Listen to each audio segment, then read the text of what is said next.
Hello बच्चों। अभी हम लोग ब्लैक होल के बारे में डिस्कस करेंगे। ब्लैक होल एक बहुत ही अमेजिंग टॉपिक है साइंस का, और बेसिकली इसमें बहुत सारी इंटरेस्टिंग चीज़ें हैं जो हम लर्न कर सकते हैं about the physics and about the science. तो बच्चों, ब्लैक होल कैसे काम करता है, it's a very fascinating thing and it's a very logical topic and it's a very interesting topic. And like इससे हम फिज़िक्स के काफ़ी सारे ग्रेविटी के कॉन्सेप्ट्स लर्न कर सकते हैं। एस्केप वेलोसिटी क्या होती है ये हम लर्न कर सकते हैं ब्लैक होल के थ्रू। लाइट कभी बेंड कैसे हो सकती है, when the gravity is very high even light can bend. Usually क्या होता है, लाइट स्ट्रेट लाइन में जाती है, light go in a straight line path. लेकिन अगर ग्रेविटी बहुत ही स्ट्रांग होती है तो लाइट का पाथ क्या हो जाता है, कर्व हो जाता है। ओके तो ये सब चीज़ें हम ब्लैक होल में सीखेंगे। ब्लैक होल में उसके बारे में अपन लोग लर्निंग करेंगे और अंडरस्टैंड करेंगे कि ये चीज़ ब्लैक होल को कैसे एक नॉर्मल फिज़िक्स की जो थ्योरी होती है या एक नॉर्मल फिज़िक्स के जो कॉन्सेप्ट्स होते हैं उससे ब्लैक होल अलग कैसे है ना। ब्लैक होल के अंदर सेंटर पे फिज़िक्स के जो लॉज हैं वो कैसे ब्रेक होते हैं और उनमें ब्रेक होने का क्या रीज़न है वो हम लोग यहाँ पे समझेंगे। ठीक है, तो सबसे पहले बच्चों ब्लैक होल बनता कैसे है वो हम लोग देखते हैं। तो बेसिकली ब्लैक होल का लाइफ कैसे स्टार्ट होता है। ठीक है, तो ये एक लाइफ ऑफ स्टार से अपन इसको समझते हैं कि स्टार की जो लाइफ होती है वहीं से ब्लैक होल की लाइफ जो है वो हम स्टार्ट कर सकते हैं। तो बेसिकली यहाँ पे क्या है बच्चों, एक नेबुला करके एक चीज़ होती है, stellar nebula. It's basically the cloud of dust and gas. ठीक है ना, तो ये जो चीज़ है ये क्या है, गैस और डस्ट का एक क्लाउड है। ठीक है, ये जो चीज़ है क्या है, गैस और डस्ट का क्लाउड है। यहाँ पे गैस और डस्ट होती है। ठीक है ना, अब ये गैस और डस्ट क्या होता है, इसके में छोटे छोटे पार्टिकल्स होते हैं। इसमें छोटे छोटे क्या होते हैं, पार्टिकल्स होते हैं जो कि मास होता है पार्टिकल्स का। ये पार्टिकल्स एक दूसरे को अट्रैक्ट करते हैं। क्या करते हैं, अट्रैक्ट करते हैं ड्यू टू ग्रेविटी। जब ये एक दूसरे को अट्रैक्ट करते हैं तो क्या होता है कि ये अट्रैक्ट करके एक बड़ा पार्टिकल बनाते हैं।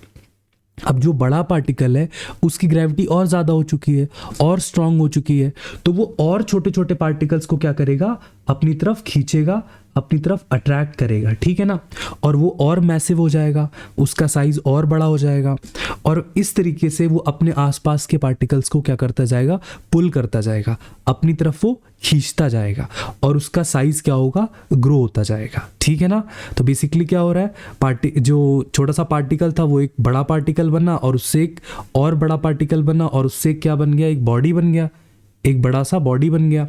और उस बॉडी में ने फिर और पार्टिकल्स को अट्रैक्ट किया, क्योंकि उसकी ग्रेविटी क्या हो रही है, बढ़ती जा रही है। तो जैसे जैसे किसी बॉडी का साइज बढ़ता है या किसी ऑब्जेक्ट का साइज बढ़ता है, उसकी ग्रेविटेशनल फील्ड और ज़्यादा स्ट्रांग हो जाती है। ठीक है ना, और वो अपने आसपास के पार्टिकल्स को और स्ट्रांगली अट्रैक्ट करता है। ठीक है ना, तो ये पार्टिकल्स को क्या करेगा, खींचने लगेगा, दूर के पार्टिकल्स को भी खींचने लगेगा, और इससे क्या होता है, ये खुद में ही ये कोलैप्स होने लगता है। ये खुद में क्या होने लगता है, एक यहाँ पे ये आसपास के जो भी पार्टिकल्स हैं वो कोलैप्स होने लगते हैं towards the centre of the this nebula. Okay, अब इसमें देखते हैं अपन क्या होता है। ऐसा ज़रूरी नहीं है इसमें कि सेंटर पे ही वो कोलैप्स हो, थोड़ा सा साइड में भी हो सकते हैं। ठीक है ना, जहाँ पर एक बड़ा पार्टिकल बन जाएगा वहीं पे वो सारे के सारे पार्टिकल्स अट्रैक्ट होने लगते हैं, तो सेंटर से थोड़ा सा वो इधर उधर भी हो सकता है। ठीक है ना, अब इसके पास दो रास्ते हो गए, या तो ये एक एवरेज स्टार बन जाएगा जैसे अपना सन है, या फिर ये एक मैसिव स्टार बन जाएगा। ठीक है ना, अगर नेबुला का साइज बड़ा होगा तो ये मैसिव स्टार बनेगा, और अगर नेबुला का साइज छोटा होगा तो ये एवरेज स्टार बनेगा। बच्चों, होता क्या है यहाँ पे कि छोटे छोटे गैस हाइड्रोजन के जो होते हैं, क्या होते हैं, पार्टिकल्स होते हैं हाइड्रोजन के, या ये बोल सकते हैं हाइड्रोजन के एटम होते हैं, या हाइड्रोजन गैस के भी अपन बोल सकते हैं कि यहाँ पे क्या होता है, हाइड्रोजन गैस होती है। तो हाइड्रोजन गैस में क्या होता है बेसिकली कि जब यहाँ पे ग्रेविटेशनल फोर्स इतना स्ट्रांग हो जाता है कि ये हाइड्रोजन के जो पार्टिकल्स होते हैं उनको भी ये क्या करता है, पुल करके हीलियम के पार्टिकल्स बनाने लगता है। तो यहाँ पे न्यूक्लियर फ्यूजन स्टार्ट हो जाता है। इसके लिए बहुत ही स्ट्रॉन्ग ग्रेविटी चाहिए, अर्थ से बहुत ज़्यादा, अर्थ से 100 टाइम्स ज़्यादा ग्रेविटी चाहिए। तब ये क्या होगा, हाइड्रोजन के पार्टिकल्स एक दूसरे से क्या करेंगे, कोलाइड करके, एंड दे विल फ्यूज़, ये क्या हो जाएंगे, फ्यूज़ हो जाएंगे, और फ्यूजन रिएक्शन स्टार्ट हो जाता है। तो बेसिकली हुआ क्या कि यहाँ पे जो गैस है, डस्ट के पार्टिकल्स भी इकट्ठा होते हैं और गैस के पार्टिकल्स भी इकट्ठा होते हैं ड्यू टू ग्रेविटेशनल पुल। ठीक है ना।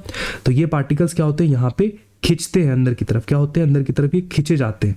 और बेसिकली पार्टिकल्स, दो पार्टिकल्स मिलके हाइड्रोजन हाइड्रोजन के वो हीलियम बना लेते हैं। अब ये रिएक्शन से क्या होता है, यहाँ पे लाइट निकलती है। क्या निकलती है बच्चों, लाइट निकलती है। तो वही हम सन में जो लाइट हम रिसीव करते हैं, वो देखो कितना लॉजिकल फ्लो है चीज़ों का, कितना लॉजिकल है कि ग्रेविटी इतनी मैसिव है, ग्रेविटी इतनी मैसिव है कि क्या हुआ, जो हाइड्रोजन हाइड्रोजन के जो मॉलिक्यूल्स हैं वो दोनों क्या हो गए, कंबाइन होके उन्होंने हीलियम बना लिया। फिर हीलियम के मॉलिक्यूल्स भी कंबाइन होंगे, वो एक बड़ा एटम बनाएंगे। लेट से उन्होंने कुछ बना लिया, सोडियम बना लिया। फिर सोडियम के मॉलिक्यूल्स भी कंबाइन होंगे ग्रेविटेशनल पुल के कारण, वो और बड़ा पोटेशियम बना लिया या कुछ कैल्शियम बना लिया, ये चीज़ें बनाएंगे। और ये कोलैप्स मतलब ये फ्यूज़ होते होते फाइनली क्या बनेगा, आयरन बनता है। आयरन काफ़ी स्ट्रांग होता है, आयरन बिल्कुल सेंटर में रहता है। ध्यान रखना, आप कोर में क्या होता है, कोर में आयरन होता है। और बाकी चारों तरफ क्या होता है, गैसेस होती हैं, हाइड्रोजन हीलियम गैसेस होती हैं। ठीक है ना। तो ये फ्यूजन चलता रहता है क्योंकि ग्रेविटेशनल पुल। फिर एक चीज़ आप ध्यान रखो कि जैसे ही हाइड्रोजन हाइड्रोजन मिल के हीलियम बनाते हैं तो होता क्या है कि बहुत सारी हीट जनरेट होती है बच्चों। और हीट जनरेट होने से क्या होता है कि यहाँ पे जो अदर हाइड्रोजन है उनको एक काइनेटिक एनर्जी मिल जाती है। तो काइनेटिक एनर्जी अगर उनकी बढ़ जाती है तो again they start fusing together. क्योंकि अगर हाइड्रोजन हाइड्रोजन जो एटम्स हैं या जो मॉलिक्यूल्स हैं, अगर वो बहुत हाई स्पीड से कोलाइड करेंगे तो वो फ्यूज़ हो जाते हैं। ठीक है ना। और यहाँ पे टेम्परेचर कितना होता है बच्चों, यहाँ पे 10⁻⁷ केल्विन टेम्परेचर इस रिएक्शन के कारण यहाँ पे आ जाता है इसके कोर में, सन के सरफेस के अंदर। और कोर में तो और ज़्यादा टेम्परेचर होता है, 10⁻⁷ केल्विन से भी ज़्यादा होता है। तो ये टेम्परेचर हेल्प करता है फ्यूजन में। अब लेकिन आप ये समझो कि यहाँ पे दो चीज़ें चल रही हैं, दो यहाँ पे चीज़ें चल रही हैं, वो मैं आपको एक्सप्लेन करता हूँ। दो चीज़ें क्या चल रही है वो आप समझना ध्यान से, ठीक है। दो चीज़ें ये चल रही हैं यहाँ पे कि एक तो है कि यार सन में क्या हो रहा है कि हाइड्रोजन हाइड्रोजन मिलके हीलियम बना रहे हैं, एनर्जी रिलीज हो रहा है। क्या हो रहा है, एनर्जी रिलीज हो रही है। ठीक है यार। तो चूंकि जब अंदर टेम्परेचर बढ़ता है तो यार टेम्परेचर बढ़ने से क्या होता है, प्रेशर भी तो बढ़ता है ना। तो अंदर का प्रेशर भी बढ़ जाता है। तो देखो बाहर से क्या लग रही है बच्चों, ग्रेविटेशनल फोर्स लग रहा है। बाहर से क्या लग रहा है, ग्रेविटेशनल फोर्स जो सन को दबा रहा है, सन को कंप्रेस कर रहा है। और अंदर से क्या है, टेम्परेचर के कारण एक प्रेशर आ रहा है जो सन को बाहर की तरफ पुश कर रहा है। क्लियर है। तो कितना बढ़िया चीज हो रहा है यहाँ पे कि अंदर से जो न्यूक्लियर फ्यूजन जो रिएक्शन है उसके कारण एक प्रेशर आ रहा है। ठीक है ना, क्योंकि बहुत सारा टेम्परेचर हो तो बहुत सारी गैसेस होंगी और उससे प्रेशर आएगा। और बाहर से क्या लग रहा है, ग्रेविटेशनल फोर्स लग रहा है जो कि उसको क्या कर रहा है, कंप्रेस करना चाहता है। तो सन में दो चीज़ें फाइट कर रही हैं, एक तो जो उसकी फ्यूजन है उसके कारण जो प्रेशर बन रहा है, ठीक है ना, वो सन को एक्सप्लोड करना चाहता है। और सन की ग्रेविटी सन को इम्प्लोड करना चाहती है, मतलब उसको वो दबाना चाहती है सन की ग्रेविटी। और सन के अंदर जो प्रेशर है वो उसको एक्सपेंड करना चाहता है, उसको फैलाना चाहता है। इन दोनों के बीच में जब तक इक्विलिब्रियम रहेगा, जब तक एक्सटर्नल और इंटरनल प्रेशर के बीच में इक्विलिब्रियम रहेगा, तब तक सन ऐसे ही क्या लाइट का सोर्स बन के अपन को लाइट वो क्या करता रहेगा, लाइट देता रहेगा। सन प्रोवाइड करता रहेगा light. So it works as the source of light जब तक इक्विलिब्रियम है between the internal and external pressure. Clear है ना। तो देखो नेचर किस तरीके से चीज़ों को बैलेंस करता है। जब तक इंटरनल और एक्सटर्नल प्रेशर एक दूसरे को बैलेंस कर रहे हैं तब तक क्या होगा, सन वैसे ही लाइट का सोर्स जो है वो बना रहेगा। ठीक है ना। सो सन लाइट का सोर्स बना रहेगा एज लॉन्ग एज इक्विलिब्रियम है। अच्छा, अब इक्विलिब्रियम डिस्टर्ब होता है तो क्या होता है अपन देखते हैं। तो इसमें भी आप देखिए कि जब अंदर का प्रेशर बहुत ज़्यादा हो जाता है तो आप देखो फिर क्या सिचुएशन होता है, अपन समझते हैं उसको कि अगर अंदर का प्रेशर ज़्यादा हो गया तो देखो अब क्या होगा। तो देखिए बेसिकली होता क्या है कि जब अंदर का प्रेशर ज़्यादा हो जाता है बाहर के प्रेशर से तो ये थोड़ा सा फैल जाता है। क्या हो जाता है, फैल जाता है, क्योंकि अंदर का प्रेशर ज़्यादा है तो ये फैल गया। अब जब ये फैलेगा तो इसकी कुछ ना कुछ एनर्जी भी बाहर तो जा ही रही है, ठीक है ना, एनर्जी बाहर जा रही है। तो उससे क्या होता है, फिर से ये इस तरीके से देखो यहाँ पे गैस और डस्ट जो है इस तरीके से पूरा बाहर आ गया है।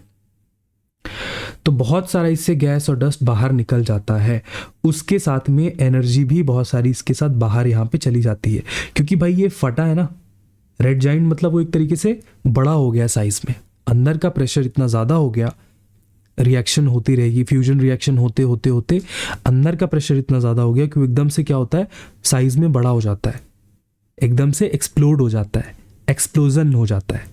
तो जब एक्सप्लोजन होगा तो क्या हुआ, देखो ये फिर से क्या हो गया, नेबुला का इसने फॉर्म बना लिया। शुरू कहाँ से हुआ था, नेबुला से, और बना क्या लिया इसने, फिर से नेबुला बना लिया।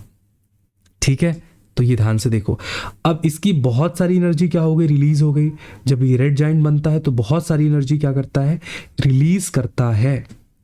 तो जब इसने इतनी सारी एनर्जी रिलीज कर दी है तो क्या होगा, अब ये बेचारा क्या हो गया, वाइट डॉर्फ बन जाता है। देखो ये वाइट डॉर्फ बन चुका है, क्योंकि अब इसके अंदर उतनी एनर्जी नहीं है कि रिएक्शन को कंटिन्यू कर पाए।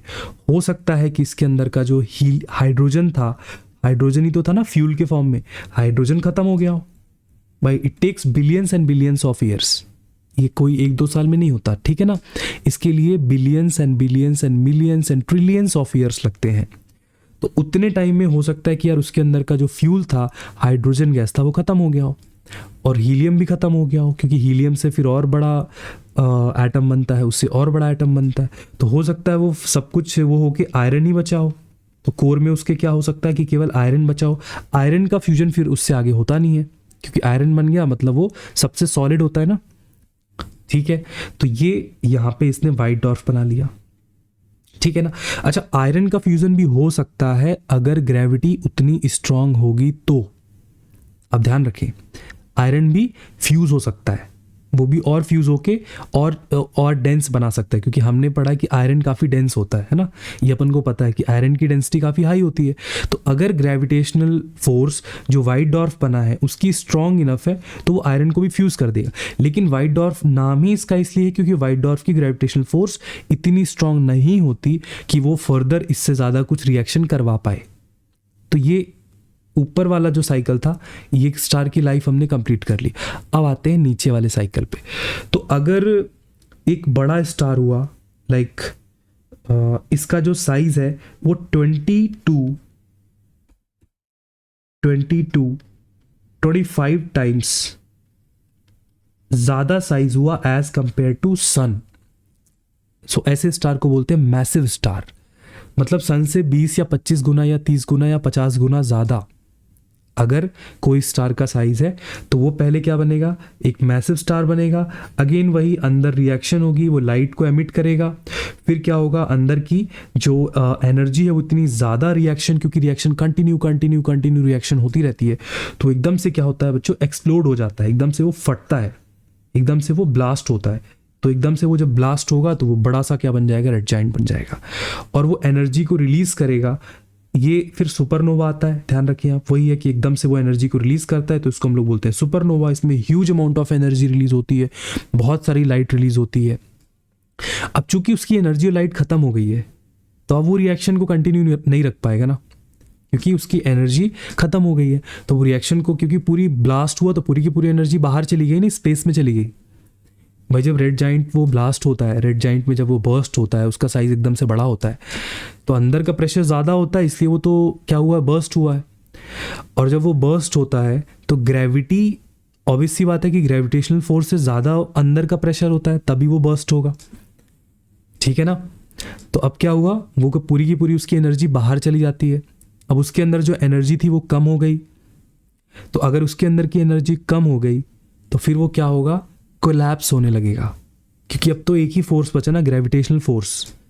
उसके अंदर का फ्यूल भी खत्म हो गया है, ठीक है ना। तो अब क्या बचा है, मतलब हाइड्रोजन, हीलियम, ये सारे के सारे जो गैसेस थी ये भी खत्म हो चुकी हैं। वो जब एक्सप्लोजन होता है तो वो गैसेस भी निकल जाती हैं। तो अब 2 रास्ते बचते हैं। मैसिव स्टार जो था वो या तो इस रास्ते में जाएगा या तो इस रास्ते में जाएगा। सुपरनोवा के बाद या तो ये न्यूट्रॉन स्टार बनाएगा या ब्लैक होल बनाएगा। अब आप समझ लो कि अगर छोटा होगा तो वाइट डॉर्फ बनाएगा, अगर मीडियम साइज होगा तो न्यूट्रॉन स्टार बनाएगा, और अगर बहुत ही मैसिव स्टार है, लाइक सन से 20 गुना, 25 गुना, 30 गुना ज़्यादा बड़ा अगर कोई स्टार है, वो क्या बनाता है, ब्लैक होल बनाता है। अपना सन क्या बनाएगा, जब सन की लाइफ पूरी कंप्लीट होगी वाइट डॉर्फ बनाएगा। मान लो सन से अगर 15 गुना या 10 गुना ज़्यादा बड़ा कोई स्टार है तो वो बनाएगा न्यूट्रॉन स्टार। जब उसकी लाइफ कंप्लीट होगी तो वो न्यूट्रॉन स्टार बन के और ख़त्म हो जाएगा। और मान लो अगर वो 20 गुना से ज़्यादा है, मतलब 20 टाइम्स 25 टाइम्स है, तो उस सिचुएशन में वो ब्लैक होल बना लेगा। क्या बना लेगा, ब्लैक होल बना लेगा।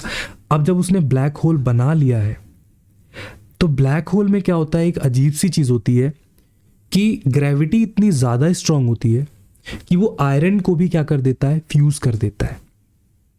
आयरन को भी कंप्रेस कर लेगा। आयरन सबसे सॉलिड ज़्यादा डेंस मेटल होता है। टाइटेनियम ले लो, बहुत सारी जो और भी डेंस मेटल होती हैं वो ले लो, तो उन सब को भी ये क्या करेगा, ब्लैक होल फ्यूज़ कर देता है। उनको क्या कर देता है, पूरा का पूरा मर्ज करके और एक सिंगल डॉट सिंगुलैरिटी में बदल देता है। ये बहुत ही इंटरेस्टिंग चीज़ है और बहुत ही काफ़ी वियर्ड सा भी लग रहा होगा आप लोगों को, बट ब्लैक होल में इतनी ज़्यादा स्ट्रॉन्ग ग्रेविटी होती है क्योंकि इसका साइज़ बहुत बड़ा होता है ना, like it's formed from a big star, massive star. तो ब्लैक होल एक मैसिव स्टार से बनता है, ठीक है ना।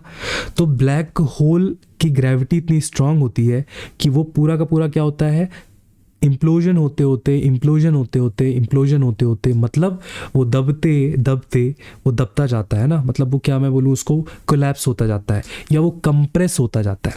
तो ब्लैक होल जब कंप्रेशन स्टार्ट होता है तो कंप्रेस होते होते वो एक डॉट के साइज में बदल जाता है, एक पॉइंट के साइज में। उस पॉइंट को हम क्या बोलते हैं, सिंगुलैरिटी बोलते हैं।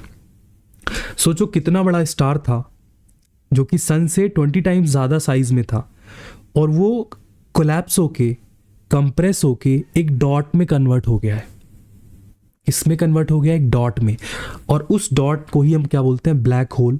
उसके चारों तरफ का रीजन वो हम पूरा ब्लैक होल में ही लेते हैं, लेकिन ब्लैक होल के अंदर कुछ नहीं होता है।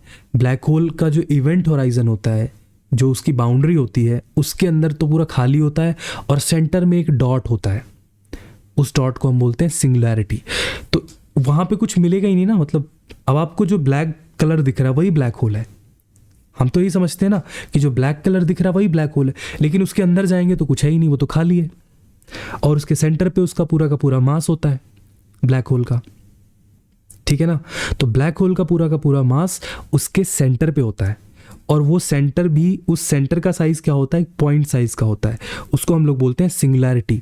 ऐसा क्यों हुआ, ऐसा इसलिए हुआ क्योंकि जब ग्रेविटी बहुत ज़्यादा होती है, इसको हम समझते हैं कि वो पूरा का पूरा स्टार जो था वो कैसे एक सिंगल पॉइंट में दब के कंप्रेस हो चुका है। वो कंप्रेस कैसे हुआ, हाउ इट पॉसिबल। तो इसको आप सिंपल ऐसे समझो कि मान लो कोई एक बहुत ही अपन ने बड़ा सा स्टार लिया है। अब आप ऐसा समझो कि इस स्टार में हाइड्रोजन हीलियम ये सब फ्यूजन होके इसकी पूरी लाइफ साइकिल ख़त्म हो गई है। तो इसके अंदर अब कोई फ्यूल नहीं बचा हुआ है, मतलब ऐसा नहीं कि इसके अंदर हाइड्रोजन गैस, हीलियम गैस ये बची हो, ये गैसेस ख़त्म हो गई। तो जब गैसेस ही ख़त्म हो गई हैं तो अब क्या, अंदर वाला प्रेशर तो ख़त्म हो गया ना। अब देखो जब हाइड्रोजन हाइड्रोजन मिलते हैं तो क्या बनता है, हीलियम बनता है। फिर हीलियम हीलियम बनते हैं तो एक नया बनता है। अब जब ये गैसेस पूरी की पूरी ख़त्म हो जाएंगी तो क्या बचेगा अपने पास, अंदर तो कुछ अपने पास बचा नहीं। अंदर अपने पास जो हैवी मेटल्स होंगे वो बचेंगे, लाइक आयरन बचा होगा, निकल बचा होगा, ये सारे होंगे, ठीक है ना। तो हाइड्रो रिएक्शन को मेंटेन रखने के लिए, न्यूक्लियर फ्यूजन के लिए अपन को तो हाइड्रोजन चाहिए, और हाइड्रोजन खत्म हो चुका है। तो अब क्या होगा, अंदर वाला जो प्रेशर जनरेट हो रहा था ड्यू टू न्यूक्लियर फ्यूजन वो तो खत्म हो गया यार। अंदर वाला जो प्रेशर हाइड्रोजन हाइड्रोजन के कंबाइन होने से जो बन रहा था वो तो अंदर वाला प्रेशर खत्म हो गया। अब इसके पास केवल मास बचा हुआ है। क्या बचा हुआ है, और मास क्या प्रोड्यूस करता है बच्चों, ग्रेविटेशनल फोर्स प्रोड्यूस करता है। अर्थ में भी अपन को पता है ना कि अगर मास होगा तो 100% श्योर है कि ग्रेविटेशनल फोर्स तो आने वाला है, वहाँ पे ग्रेविटेशनल फोर्स तो लगेगा ही। ये 100% श्योर है कि अगर मास है तो ग्रेविटेशनल फोर्स लगेगा। अब बाहर से ग्रेविटेशनल फोर्स लग रहा है और अंदर से कोई प्रेशर बन नहीं रहा है, अंदर से कोई प्रेशर बन नहीं रहा। तो अंदर वाले प्रेशर को मैं इरेज कर देता हूँ ना यार, ज़्यादा अच्छा रहेगा। चलो अंदर वाले प्रेशर को हम करते हैं इरेज, ठीक है यार। इरेज कर दिया अंदर के प्रेशर को, क्योंकि अंदर की रिएक्शन पूरी की पूरी खत्म हो चुकी है, तो अंदर से कोई प्रेशर नहीं लग रहा है। ठीक है, सो अंदर क्या हो गया, कोई प्रेशर नहीं लग रहा है, अंदर केवल मास है। क्या है, मास है। अब तुम लोग ये मत सोचना कि सर ये तो अर्थ में भी हो रहा है, अंदर से कोई प्रेशर नहीं है और बाहर से प्रेशर लग रहा है ग्रेविटी का, लेकिन अर्थ का साइज बहुत छोटा है। हम बात कर रहे हैं कि ये सन से 20 गुना, मतलब 20 टाइम्स ज़्यादा बड़ा है। तो इसकी ग्रेविटेशनल फोर्स कितनी होगी, आप अंदाज़ा लगा लो। सन की जो ग्रेविटेशनल फोर्स है वो अर्थ से 100 टाइम्स ज़्यादा है। ठीक है ना, मतलब इतनी स्ट्रांग है कि वो, अगर हम लोग कभी भी सन में जाएंगे, मान लो अगर सन को ठंडा कर दिया गया और हम सन में गए, तो हम लोग बिल्कुल क्रश हो जाएंगे वहाँ पे, क्योंकि 100 टाइम्स ग्रेविटी मतलब ये होता है कि वो आपको पूरा का पूरा क्रश कर देगी। आप वहाँ पे खड़े भी नहीं हो सकते, वो आपको तुरंत क्रश करके एकदम पूरा कंप्रेस करके, और आपका वॉल्यूम बिल्कुल कम हो जाएगा वहाँ पे। बेसिकली आप ख़त्म ही हो जाओगे और आपका वॉल्यूम बिल्कुल ही वो कंप्रेस करके आपको एक पेपर के, लाइक जैसे पेज होता है ना, एक शीट होती है, शीट में कन्वर्ट कर देगी सन की ग्रेविटी, इतनी स्ट्रांग होती है। आप सन में गए, आप तुरंत उसमें ग्रेविटी के कारण किस में कन्वर्ट हो जाओगे, एक पेपर शीट के फॉर्म में कन्वर्ट हो जाओगे। ठीक है ना, अगर सन ठंडा हुआ तो, और अगर ऑब्वियस सी बात है कि अगर वहाँ पे गर्म है तो आप तो जा ही नहीं सकते। तो अगर मान लो हम सन को ठंडा करके गए तो भी हम वहाँ पे नहीं बचने वाले। ये मत सोचना कि सन ठंडा हो गया और वहाँ पे हम जाके बच जाएंगे, नहीं बच सकते। क्या करेगा वो, आपको क्रश करके एक पेपर शीट के फॉर्म में वो आपको कन्वर्ट कर देगा सन। ये चीज़ आपको पता होनी चाहिए। तो ग्रेविटी वहाँ पे इतनी स्ट्रांग है। आप सन तो छोड़ो, आप कोई जैसे कि जुपिटर वगैरह में चले जाओ, आप वहाँ पे खड़े नहीं हो पाओगे, क्योंकि सन की ग्रेविटी इतनी स्ट्रांग है। आपका अगर वजन मान लो किसी का 60 किलो है, तो वो जुपिटर में जाएगा तो वो 200 या 300 किलो का हो जाएगा। उसका वेट जो है वो 200 या 300 केजी के जितना उसको फील होगा। अब सोचो 200 केजी अगर है तो आप उसका मल्टीप्लाई करो किससे, 10 से, तो कितना हो गया, 2000 न्यूटन। किसी का 300 अगर फील हो रहा है तो वो 3000 न्यूटन का वहाँ पे फोर्स लगेगा।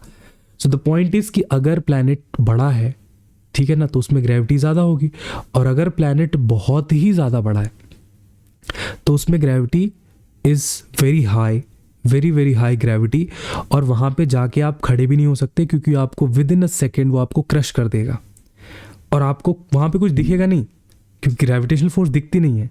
आप सीधा क्रश हो जाओगे, और क्रश होकर आप एक पतले पेपर शीट में कन्वर्ट हो जाओगे। तो आप कैसे बन जाओगे, एक पेपर शीट के फॉर्म में बन जाओगे। ठीक है ना, और वहाँ पे आपको कुछ दिखेगा भी नहीं कि ये हो क्या रहा है, क्योंकि ग्रेविटेशनल फोर्स दिखता नहीं है। ठीक है ना, तो अब सोचो ये जो अपने सामने एक मास है, इसकी कहानी क्या होगी। ये तो बेचारा अंदर से प्रेशर खत्म हो गया, अब ये खुद में ही क्या होगा, क्रश होना स्टार्ट हो जाएगा, क्योंकि बाहर से जो प्रेशर है वो बढ़ रहा है, बाहर का जो प्रेशर है वो तो लग रहा है अभी भी, तो इसका साइज छोटा हो जाएगा। एक इंटरेस्टिंग चीज़ है, अगर प्लैनेट का मास सेम है और साइज छोटा हो गया तो ग्रेविटी और ज़्यादा बढ़ जाती है। तो जब ये छोटा होगा तो ग्रेविटेशनल फोर्स और ज़्यादा बढ़ जाती है। आपको एक फॉर्मूला बता देता हूँ, जी का फॉर्मूला होता है Gm/r²। ठीक है ना, ये ग्रेविटेशनल एक्सेलरेशन का फॉर्मूला है। क्या होता है, इसको थोड़ा सा मैं अच्छे से लिख देता हूँ, ये लिख दिया मैंने, देखो यहाँ पे ये जी। सो जी साइड में लिखता हूँ यार, ये थोड़ा सा क्लीन। सो Gm/r²। अब अगर रेडियस डिक्रीज हो रहा है तो ग्रेविटेशनल फोर्स इंक्रीज होगा, ग्रेविटेशनल एक्सेलरेशन इंक्रीज होगा। ठीक है ना, अपन फोर्स का ही फॉर्मूला लिख लेते हैं यार, ज़्यादा बेटर है। देखो एफ का फॉर्मूला क्या हो गया, Gm/r²। सीधा अपन फोर्स से ही समझते हैं ना। तो अगर किसी प्लैनेट का रेडियस डिक्रीज होगा तो उसका ग्रेविटेशनल फोर्स इंक्रीज होगा, लेकिन कंडीशन ये है कि प्लैनेट का मास डिक्रीज नहीं होना चाहिए। अब तुम लोग ये मत बोलना कि मून का कम होता है, क्योंकि मून का मास भी कम है। मैं यहाँ पे क्या बोल रहा हूँ, अगर मास कांस्टेंट है, अगर क्या है, मास कांस्टेंट है, लाइक यहाँ पे जो मास है ये क्या है, कांस्टेंट है, और ये वाला मास भी कांस्टेंट है। अब तुम अगर उसका रेडियस छोटा करोगे तो ग्रेविटेशनल फोर्स बढ़ेगा, तो इसके साथ तो बेचारे के साथ और दिक्कत हो गई ना। एक तो इसका क्या हो रहा है, मास, एक तो इसका साइज छोटा हो रहा है, ये खुद में ही दब रहा है, खुद में ही ये कोलैप्स हो रहा है, और खुद की ही फोर्स के कारण ये कोलैप्स हो रहा है। ठीक है ना, तो इसका साइज क्या हो गया, छोटा हो गया। इसका साइज क्या हो गया, छोटा हो गया, पहले से तो छोटा ही हो गया। Just hold on.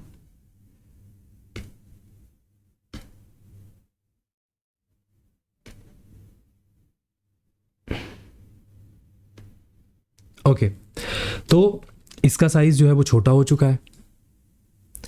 अब क्या होगा, जब इसका साइज छोटा हो गया है तो ग्रेविटेशनल फोर्स और बढ़ चुका है, तो अब ये फिर से छोटा होगा, ग्रेविटेशनल फोर्स और बढ़ेगा, ये फिर से छोटा होगा, ग्रेविटेशनल फोर्स और बढ़ेगा। इसको हम लोग विजुलाइज करते हैं। देखो यहाँ पे पिक्चर के फॉर्म में बताता हूँ मैं बना के। देखो पहले वो स्टार इतना था, अब बाहर से ग्रेविटेशनल फोर्स ने इसको, इसका जो मास था, आप ध्यान रखना इसकी जो सरफेस है वो ऑब्वियस सी बात है वो मास से बनी होती है, वहाँ पे कुछ ना कुछ मैटर होता है, तो उसका साइज क्या हो गया, छोटा हो गया। अब ध्यान रखना कि जो फोर्स होता है ग्रेविटेशनल फोर्स वो इन्वर्सली प्रोपोर्शनल होता है रेडियस के। तो चूंकि ये छोटा हो चुका है, पहले से ये कंप्रेस हो चुका है, तो अब ये रुकेगा नहीं, ध्यान रखना आप, अब ये रुकने वाला नहीं है, अब ये रुकने वाला नहीं है। अब ऑब्वियस सी बात है कि मास अंदर से भी थोड़ा बहुत प्रेशर लगा रहा होगा, लेकिन उसके कंपैरिजन में, क्योंकि मास, जब आप मास को दबाते हो तो वो आपको रेजिस्ट करता है ना, जैसे अपन किसी रॉक को दबाएंगे, पत्थर को दबाएंगे तो वो रेजिस्ट करता है।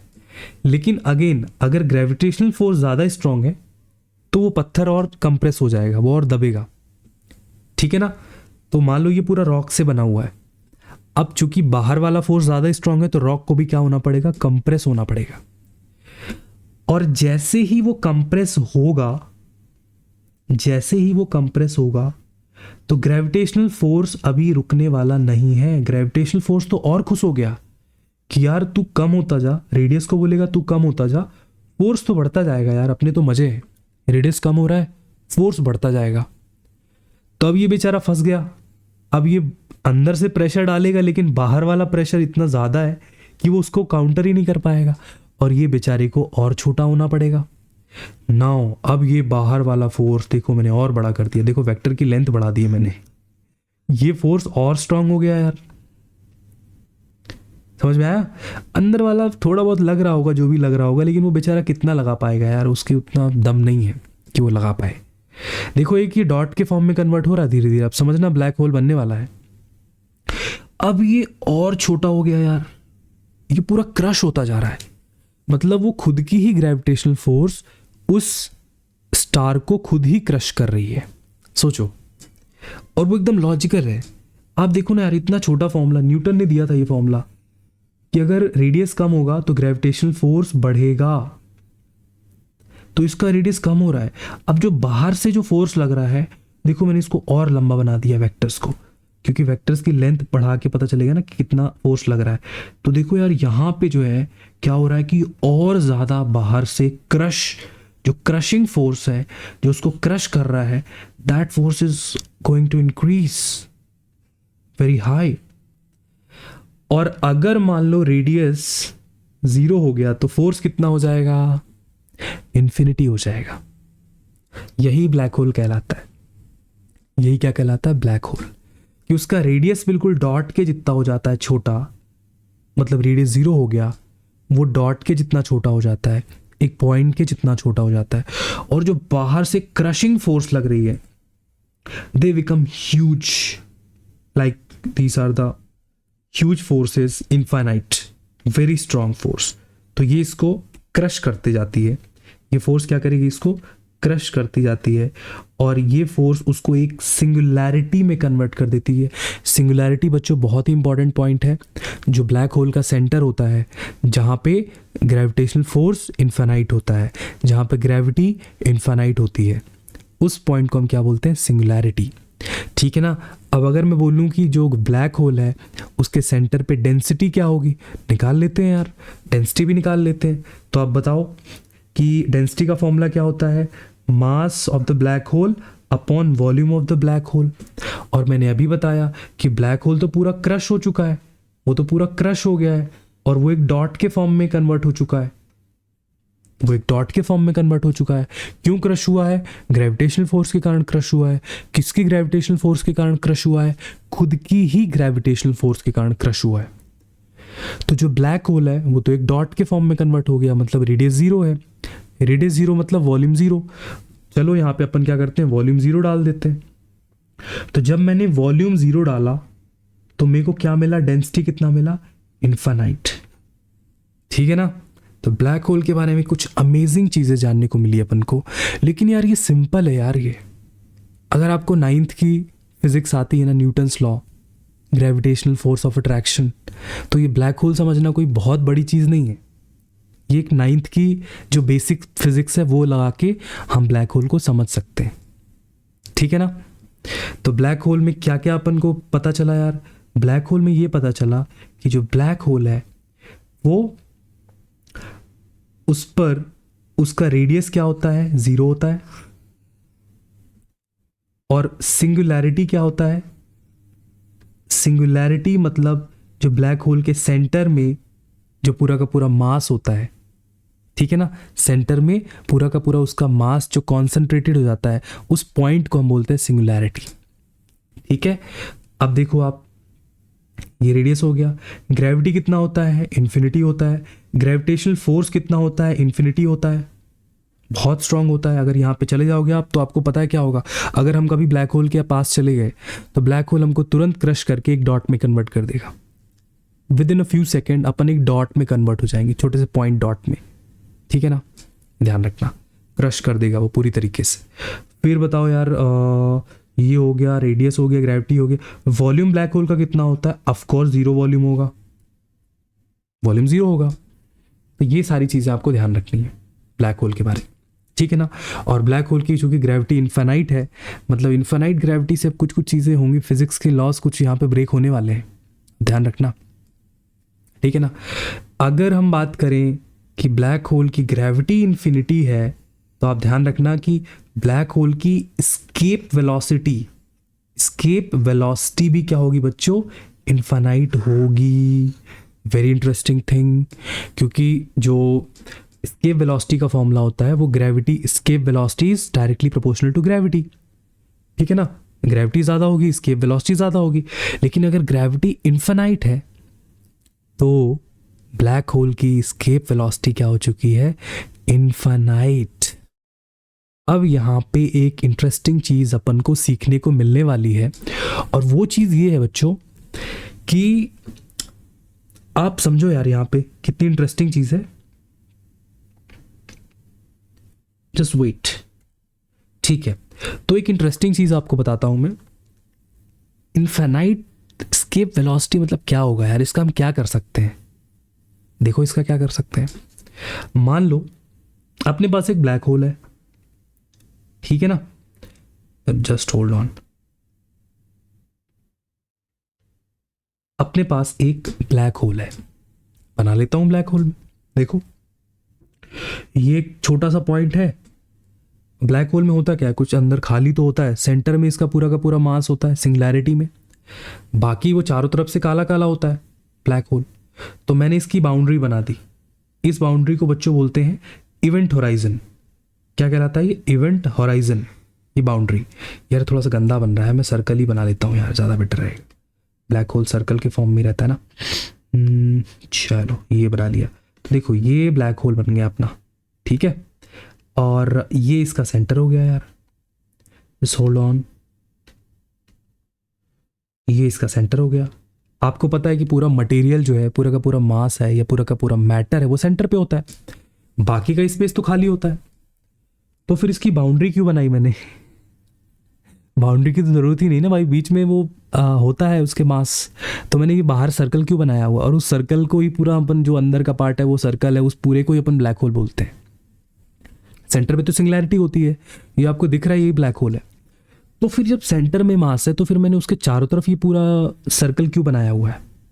ये थोड़ा सा अजीब लग रहा है यार सुनने में। समझो आप, क्या होता है कि लाइट, जो ब्लैक होल के आसपास लाइट आती है ना, जैसे मान लो अगर लाइट यहां से आ रही है तो ब्लैक होल उस लाइट को अपने अंदर ही एब्जॉर्ब कर लेता है। अगर लाइट यहां से आएगी ऑब्वियसली ये इसको क्योंकि ब्लैक होल की ग्रेविटी इतनी ज्यादा है यार कि वो लाइट को एब्जॉर्ब कर लेता है। This is the point. लेकिन अगर थोड़ी दूर से लाइट जा रही है, मतलब ब्लैक होल जो उसका सिंगुलैरिटी है अगर उसके थोड़ा दूर से लाइट जा रही तो वो लाइट को वो एब्जॉर्ब नहीं कर पाता, उसको वो बेंड करता है। क्या करता है? उसको वो बेंड कर देता है और लाइट यहां से चली जाती है। या हो सकता है लाइट उसके चारों तरफ घूमती रहे। ऐसा क्यों ना, आप वो समझो। ब्लैक होल में ग्रेविटी कितनी होती है? इनफाइनाइट होती है। मतलब इसकी एस्केप वेलोसिटी क्या होती है? इनफाइनाइट होती है। तो मतलब ये है कि सोचो यार, ये लाइट को भी मोड़ देता है। Light even can not escape the black hole. तो अगर कोई लाइट ब्लैक होल के पास से जाती है तो वो लाइट को अपनी तरफ कर्व कर लेता है। ये ऑकवर्ड लग रहा होगा बट ये सच्चाई है। लाइट, ब्लैक होल लाइट को अपनी तरफ मोड़ लेता है। ब्लैक होल लाइट को अपनी तरफ क्या कर लेता है? घुमा के मोड़ लेता है। भाई तुम क्या बात कर रहे हो? लाइट यहां से जा रही होगी, वो उसको घुमा लेगा अपनी तरफ। तो चूंकि वो लाइट अब उसके अंदर जो चली जाती है वो बाहर कभी आ नहीं पाती है ब्लैक होल से, क्योंकि ब्लैक होल की एस्केप वेलोसिटी कितनी? इनफाइनाइट है।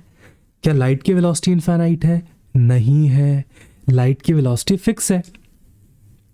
लाइट की वेलोसिटी इनफाइनाइट नहीं है, तो लाइट ब्लैक होल से बाहर नहीं निकल पाती। तो जहां तक बाउंड्री होती है कि इस बाउंड्री के अंदर अगर लाइट गई तो वो बाहर कभी नहीं आएगी, वो इवेंट होराइजन कहलाता है। और उसके इवेंट होराइजन कोई भी चीज़ क्रॉस करेगी वो कभी वापस नहीं आएगी, क्योंकि जब लाइट ही वापस नहीं आ रही तो तुम वापस आ ही नहीं सकते ना कभी भी, क्योंकि अपनी स्पीड तो लाइट की स्पीड के जितनी हो ही नहीं सकती, और सबसे ज़्यादा स्पीड लाइट की होती है। तो अगर लाइट ब्लैक होल से बाहर नहीं आ सकती तो दुनिया की कोई भी दूसरी चीज़ ब्लैक होल से बाहर नहीं आ सकती है। और रीज़न ये है कि लाइट की वेलोसिटी होती है 3 × 10⁸ मीटर पर सेकेंड, जो कि इनफाइनाइट तो नहीं है ना, जो कि इनफाइनाइट नहीं है।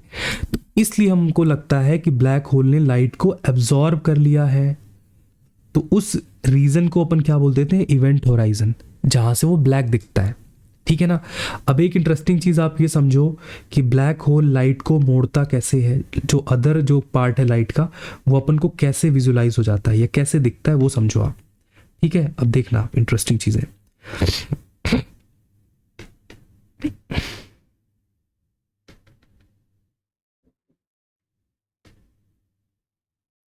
तो हम लोग इसको चलो समझते हैं। देखो, मान लो ये सिंगुलैरिटी है ना, ठीक है, अब समझना आप सिंगुलैरिटी।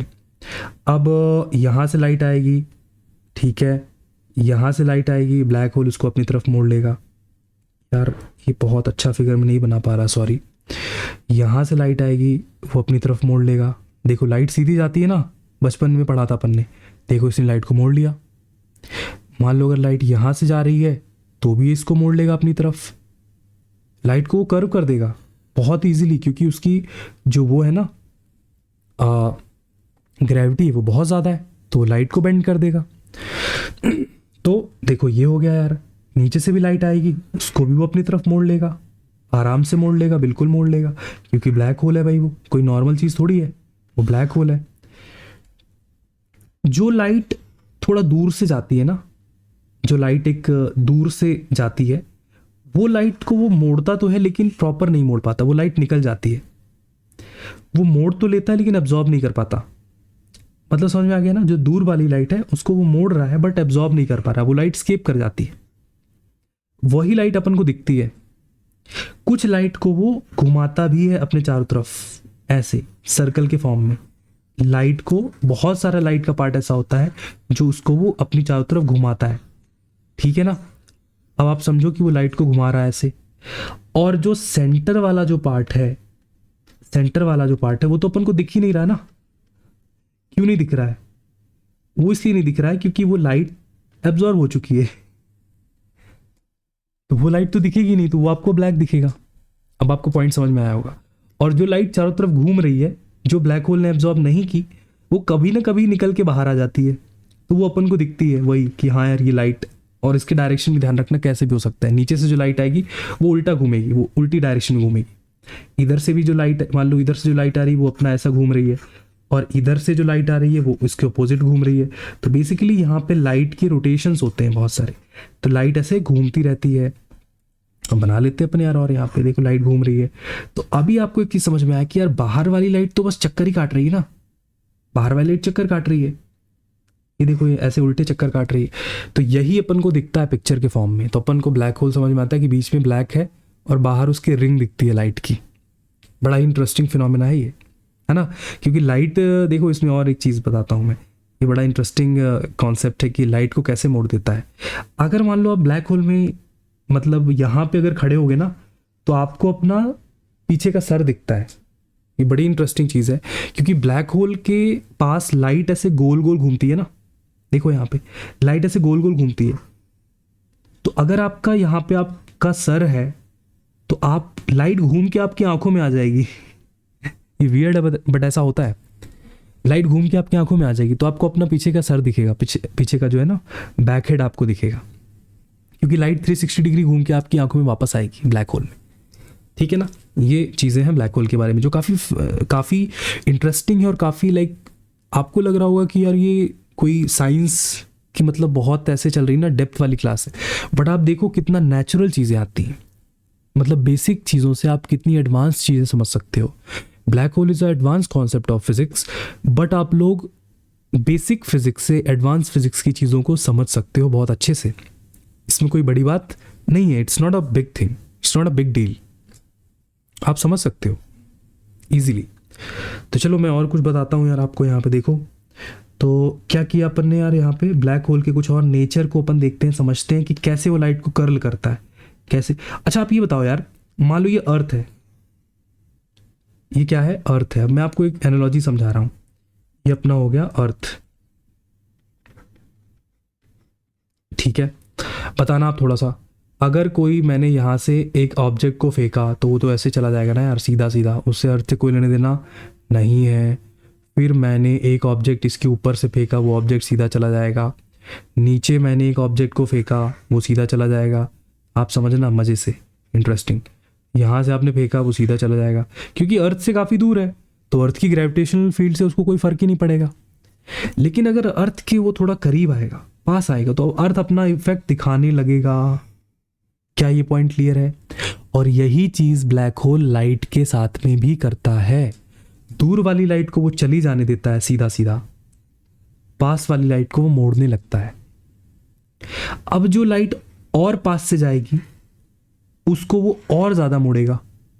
आप समझ लो, उसको वो और ज़्यादा मोड़ेगा। देख लो यहाँ पे, और ज़्यादा मोड़ दिया, ठीक है ना। अब अपन इसको और देखते हैं क्या क्या हो सकता है, क्या क्या पॉसिबिलिटी हो सकती है। ये देखो, ऐसे ही ऊपर से जो लाइट और क्लोज आएगी उसको वो और ज़्यादा मोड़ेगा। जितनी ज़्यादा क्लोज से हम किसी ऑब्जेक्ट को फेंकेंगे, अर्थ उतना ज़्यादा मोड़ेगा, जैसे कि ब्लैक होल लाइट को मोड़ता है। तो आप इसको दोनों तरीके से समझ सकते हो। अपन तो अर्थ को समझते हैं और ब्लैक होल को उसी चीज़ को हम ब्लैक होल में भी अप्लाई कर देंगे, क्योंकि अर्थ वाला थोड़ा सा ईजी लगता है, उसको विजुलाइज करना ईजी होता है। तो देखो यार, ये ऑब्जेक्ट मुड़ क्यों रहा है? क्या कोई मैजिक हो रहा है यहाँ पे? ये जो मास है, यहाँ से अपन छोटे छोटे ऑब्जेक्ट्स फेंक रहे हैं, ये छोटे छोटे मासेस को फेंक रहे हैं, तो वैसे कर्व क्यों हो रहा है, सीधा क्यों नहीं जा रहा है? ये आप सबको पता है, क्योंकि अर्थ अपनी तरफ खींचता है किसी भी ऑब्जेक्ट को ग्रेविटी के कारण। सेम चीज़ ब्लैक होल भी लाइट के साथ करता है, ठीक है ना। बट अब ध्यान रखना, अर्थ लाइट को नहीं खींच सकता। अगर यहाँ पे मैं लाइट रेस को भेजूंगा, ध्यान रखना, लेट सपोज हम यहाँ पर लाइट रेस को, सन से लाइट आ रही है, अर्थ उस लाइट को नहीं मोड़ सकता है। क्यों नहीं मोड़ सकता है? क्योंकि अर्थ की ग्रेविटी कम होती है। अर्थ मास को तो अपनी तरफ खींच सकता है, लेकिन लाइट को अपनी तरफ नहीं खींच सकता, बिकॉज अर्थ की ग्रेविटी काफ़ी कम होती है ना। Earth has a weak gravity, earth की ग्रेविटी वीक होती है, उतनी स्ट्रांग नहीं होती कि वो लाइट को बेंड कर पाए।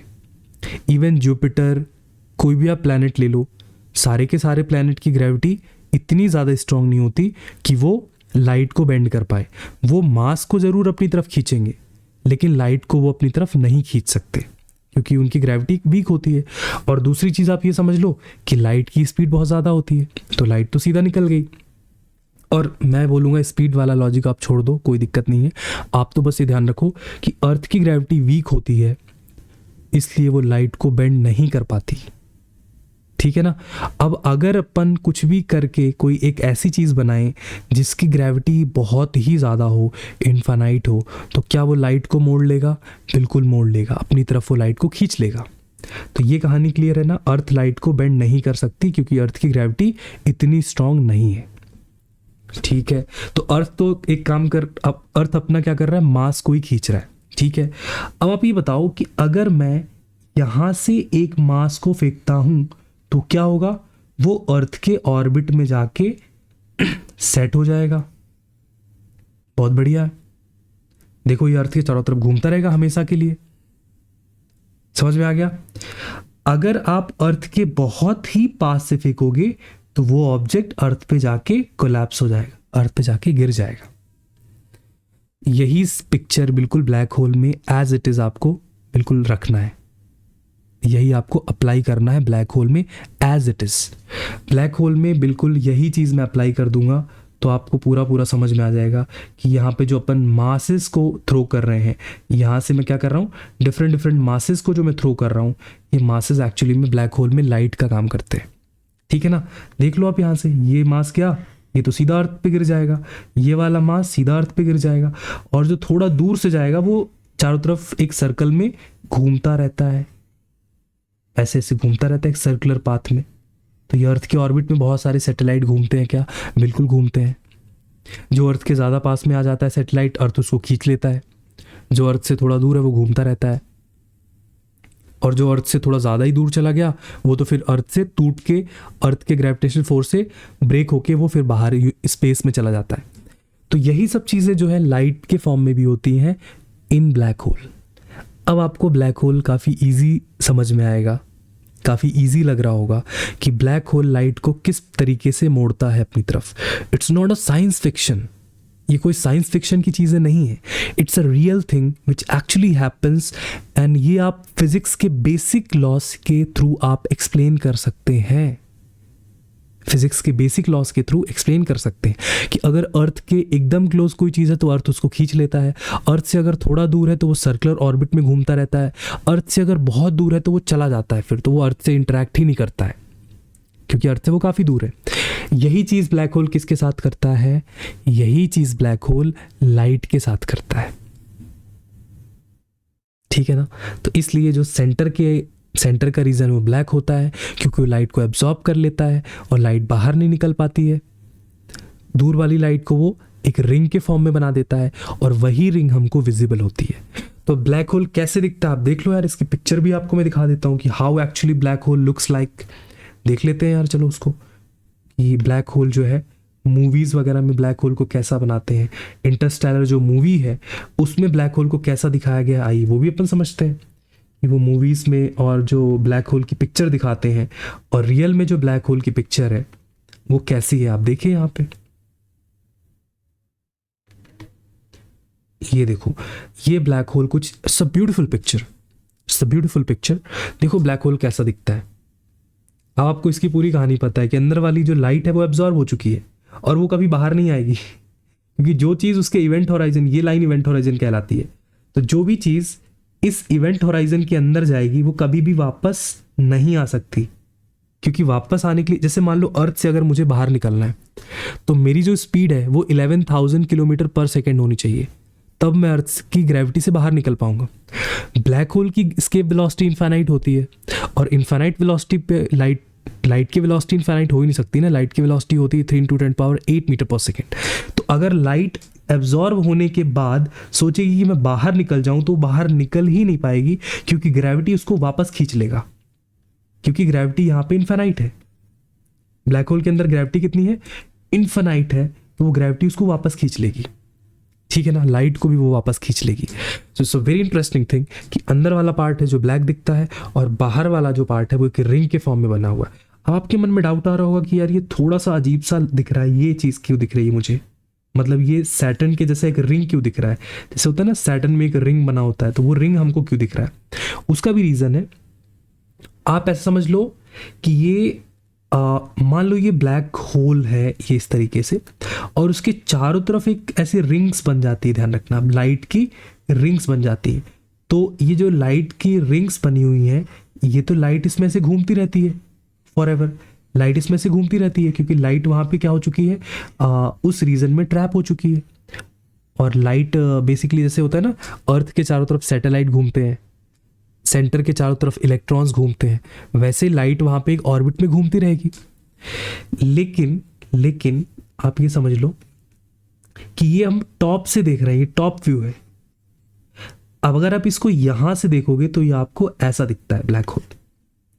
एक चीज और ध्यान रखना है, इसके चारों तरफ बहुत सारे गैस और डस्ट के पार्टिकल्स भी होते हैं, गैस एंड डस्ट के पार्टिकल्स भी चारों तरफ होते हैं, ठीक है ना, छोटे छोटे मासेस पार्टिकल्स भी होते हैं। तो उनसे भी कुछ कुछ लाइट जो है वो रिफ्लेक्ट होकर अपनी आंखों पर आती है, उनसे भी कुछ कुछ लाइट रिफ्लेक्ट होकर अपनी आंखों पर आती है। और वो पार्टिकल्स भी चारों तरफ घूमते रहते हैं, क्योंकि अगर ब्लैक होल लाइट को घुमा सकता है तो वो मास को तो घुमा ही सकता है, उसके लिए कोई बड़ी बात नहीं है। तो अगर यहाँ से कोई एक मास आता है तो वो भी ब्लैक होल के चारों तरफ क्या रहेगा, घूमता रहेगा वो मास एक ऑर्बिट में। ये आप ध्यान रखना। जब वो इवेंट होराइजन में पहुंच जाएगा तो फिर वो अंदर चला जाएगा सिंगुलैरिटी में, उसके सेंटर पे। लेकिन अगर इवेंट होराइजन के बाहर है तो वो घूमता रहेगा फॉर वेरी लॉन्ग टाइम, हो सकता है कि वो हमेशा के लिए घूमता रहे, ठीक है। अच्छा, अब आप ये रिंग वाला लॉजिक समझ में आ गया।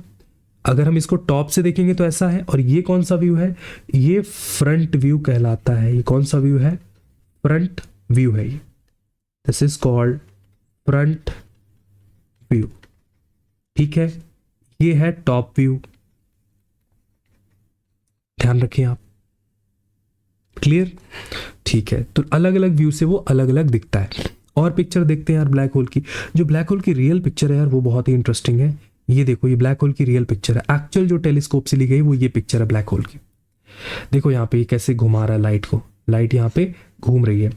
और इसमें बेसिकली हो क्या रहा है कि कुछ आप ध्यान रखो कि इसमें एक आपको ब्राइटनेस इधर ज़्यादा दिख रही है और यहाँ कम दिख रही है। उसका भी रीज़न है, उसका भी एक्सप्लेनेशन है कि यहाँ पे ब्राइटनेस कम क्यों है, यहाँ पे ज़्यादा क्यों है। आप ये ध्यान रखो कि यहाँ पे लाइट जब घूमती है ना तो ये लाइट मान लो बाहर आ रही है और ये लाइट अंदर जा रही है, क्योंकि जो भी इसमें मैटर वगैरह वो एक डायरेक्शन में घूम रहा होगा, ऐसे घूम रहा होगा मान लो। इसके चारों तरफ जो मासेस हैं, जो पार्टिकल्स हैं, वो मान लो ऐसे डायरेक्शन में घूम रहे हैं, ठीक है ना। तो जो पार्टिकल्स अपनी तरफ आते हैं उनकी ब्राइटनेस ज़्यादा दिखती है, जो अपन से दूर जाते हैं उनकी ब्राइटनेस कम दिखती है। ये डॉपलर इफेक्ट कहलाता है ना, ठीक है ना। तो जो पार्टिकल्स अपनी तरफ आएंगे उनकी ब्राइटनेस ज़्यादा दिखेगी, जो अपन से दूर जाएंगे उनकी ब्राइटनेस कम दिखेगी। तो ये पार्टिकल्स दूर जा रहे हैं, ये पीछे की तरफ जा रहे हैं, और ये पार्टिकल्स अपनी तरफ आ रहे हैं, जो ब्राइटनेस ज़्यादा है। यहाँ पे लाइट और जो यहाँ पे मास के जो पार्टिकल्स हैं वो अपनी तरफ आ रहे हैं, तो वहाँ पे ब्राइटनेस ज़्यादा दिखती है। तो ये ब्लैक होल की एक पिक्चर है जो कि रियल पिक्चर है। काफ़ी फिजिक्स यार इसमें, सोचो डॉपलर इफेक्ट यूज़ हो गया। देखो ये भी ब्लैक होल की एक पिक्चर है, इमेजिनरी पिक्चर है, but it's a beautiful picture of the black whole, ठीक है ना। और जो मैंने बताया था कि अगर आप टॉप से देखोगे तो ब्लैक होल ऐसा दिखता है, ये ब्लैक होल। और ये वाला कौन सा व्यू है ब्लैक होल का, फ्रंट व्यू है, ये फ्रंट व्यू कहलाता है, ठीक है ना, ये फ्रंट व्यू है। अब आप इसमें सोच रहे होगे कि यार ये जो रिंग है, रिंग तो ऐसे होती है ना, मान लो ये जैसे सैटर्न है, तो यार रिंग तो ऐसे बनती है ना, इसकी रिंग थोड़ा अजीब सी नहीं लग रही है कि ऊपर से उठी हुई है ब्लैक होल की रिंग। देखो आप समझो ध्यान से, काफ़ी इंटरेस्टिंग है। आप ब्लैक होल में बहुत डेप्थ में जा सकते हो और फिजिक्स के बहुत ही प्यारे प्यारे कॉन्सेप्ट इसमें क्लियर होते हैं ब्लैक होल में। आप देखो यहाँ पे कि जैसे अगर रिंग बनती है कभी भी तो वो एक इस शेप में बनती है, जैसे सैटर्न की जो रिंग है, सैटर्न की रिंग ऐसे है। क्या ये रिंग भी थोड़ी सी अजीब लग रही है? बिल्कुल ये रिंग अजीब लग रही है। रीजन सुनो आप। मान लो ये जो, अब ये 3D समझना पड़ेगा, आप ऐसा समझ लो कि जो ये रिंग पीछे जब जाती है ना तो ये लाइट को मोड़ के आगे भी लाता है, बिकॉज ब्लैक होल में क्या होता है, लाइट पूरा घूमती है ना चारों तरफ, तो जो रिंग की लाइट है उसको ये मोड़ के सामने की तरफ लाता है, तो वो अपन को दिख रहा है। और जो मतलब ये वाली जो, देखना आप ध्यान समझना, जो पीछे वाली रिंग है वो उठ के यहां पे दिख रही है, और जो सामने वाली रिंग है वो नीचे दिख रही है। ये यहां पे है बेहतरीन चीज, मतलब इट्स अ वेरी इंटरेस्टिंग कि सोचो रिंग ऐसी है एक्चुअली में। तो अब मैं इसको बीच से काट रहा हूं, ये रिंग जो है वो नीचे की तरफ जाके दिख रही है और ये रिंग जो है वो ऊपर की तरफ दिख रही है। इट्स लाइक 3D, ये पूरा का पूरा 3D है, इसको आप 3D में ही समझना, 2D में मत समझो इसको। तो व्हाट आई एम सेइंग कि जब अपन इसको फ्रंट से देखते हैं, कहां से देखते हैं, जब हम इसको फ्रंट से देखते हैं तो जो ब्लैक होल के पीछे वाली रिंग है उसकी लाइट को, क्योंकि लाइट को बेंड कर सकता है ब्लैक होल, ये नॉर्मल मतलब वो वाली लाइट नहीं जो स्ट्रेट लाइन में जाती है, ये लाइट सर्कल में घूम रही है। तो जो ब्लैक होल के पीछे वाला रिंग का जो पार्ट है, जो रिंग का ब्लैक होल के पीछे वाला पार्ट है, उसको वो मोड़ के ऊपर ला देता है या नीचे भी ला सकता है, और जो फ्रंट वाला पार्ट है उसको भी वो मोड़ के ऊपर या नीचे ला सकता है। तो बेसिकली आपको एक ऊपर नीचे भी रिंग दिख रही होगी और एक सामने भी रिंग दिख रही है। समझ में आ गया? तो वो बेसिकली जो पीछे वाली रिंग है और जो आगे वाली रिंग है उसको वो फोल्ड करके उसको वो उसकी इमेज को ऊपर और नीचे बना सकता है, क्योंकि वो भी एक सर्कुलर फॉर्म में घूमता है ना लाइट। तो ये ब्लैक होल के काफ़ी इंटरेस्टिंग फैक्ट्स हैं जो आपको ध्यान रखना है। और black hole is a very very interesting thing. आप यूनिवर्स के बारे में जब चीज़ों को पढ़ेंगे ना तो बहुत ही ज़्यादा इंटरेस्ट आता है, क्योंकि यूनिवर्स में बहुत सारी चीज़ें हैं जो समझने के लिए हैं, जो अंडरस्टैंड करने के लिए हैं, और ये चीज़ें रियली वेरी फैसिनेटिंग हैं। ये कोई साइंस फिक्शन की मूवी जैसे लगती हैं चीज़ें, बट जब आप फिज़िक्स को अच्छे से समझने लगते हो ना तो ये चीज़ें आपको बहुत ही इंटरेस्टिंग लगती हैं, बहुत ही आपको ये इनमें इंटरेस्ट आता है और ये बहुत ही लॉजिकल फ्लो के साथ समझ में आती हैं चीज़ें, है ना। तो ये आपको ध्यान रखना है। Thank you for your